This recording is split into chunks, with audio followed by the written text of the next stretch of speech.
వచ్చినప్పుడు ఈ యొక్క నెబుకద్నెజరు అక్కడున్న ప్రతి వాళ్ళని వీళ్ళని దానియేలుని షద్రకుని అందరినీ పట్టుకెళ్ళిపోయిండు. చాలా మందిని అయితే హతమార్చేసి యవనస్తులను చంపేసిండు.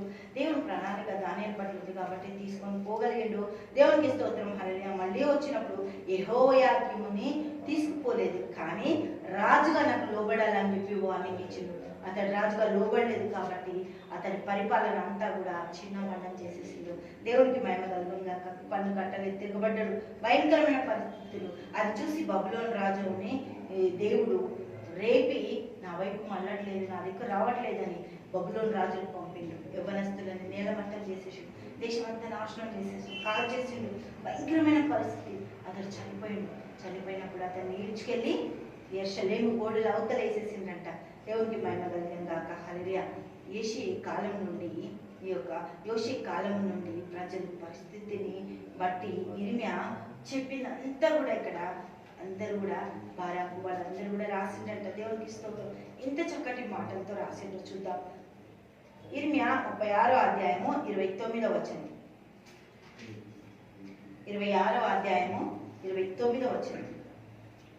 మరియు యూదా రాజైన యెహోయాకీమును గురించి నీ మాటలు చెప్పవలెను. యెహోవా సెలవిచ్చినదేమనగా, బబులోను రాజు నిశ్చయముగా వచ్చి ఈ దేశమును పాడు చేసి అందులో మనుషులనైనను జంతువులనైనను ఉండకుండా చేయవలని ఇందులో నీవేలా రాసితివని చెప్పి నీవు ఈ గ్రంథమును కాల్చివేసితివే. అందుచేతను యూదా రాజైన యెహోయాకీమును గూర్చి యెహోవా ఈ మాట సెలవిచ్చి ఉన్నాడు. ఈ దావీదు యొక్క సింహాసనము మీద ఆసీనుడగుటకు అతనికి ఎవడనూ లేకపోవును. దేవునికి స్తోత్రం. ఎవడనూ లేకపోను.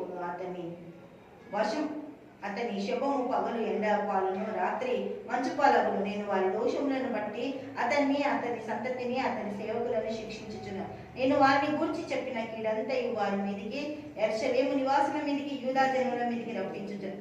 అయినను వారు వినిన వారు కాదు, బలిష్ట రాజ్య జీవితాలు జీవిస్తారు. ఇర్మియా ఇంకొక గ్రంథం తీసుకొని లేఖికుడకు నేరియా కుమారుడైన బారూకు చేతికి అప్పగింపగా అతడు ఇర్మియా నోటి మాటలను బట్టి యూదా రాజైన యెహోయాకీము అగ్నిలో కాల్చిన గ్రంథపు మాటలన్నిటినీ రాసెను. మరియు ఆ మాటలు గాక అట్టివి అనేకములు అతడు వాటితో కూర్చెను. దేవుడికి మహిమ కలుగును గాక. హల్లెలూయా. గొప్ప దేవ, అద్భుతాలు ఆశ్చర్య కార్యాలు చేస్తున్న తండ్రి, నీ మేళ్లతో ఈ బిడ్డలందరినీ దీవించి ఆశీర్వదించు.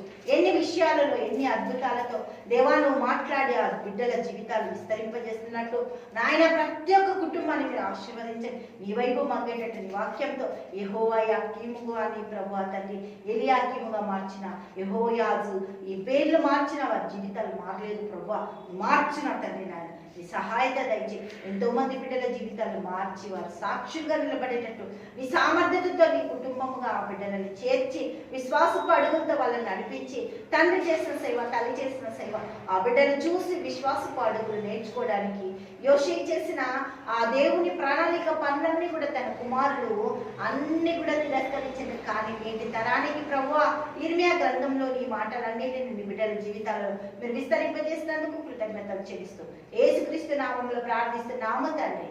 ఆమేన్, ఆమేన్, ఆమేన్.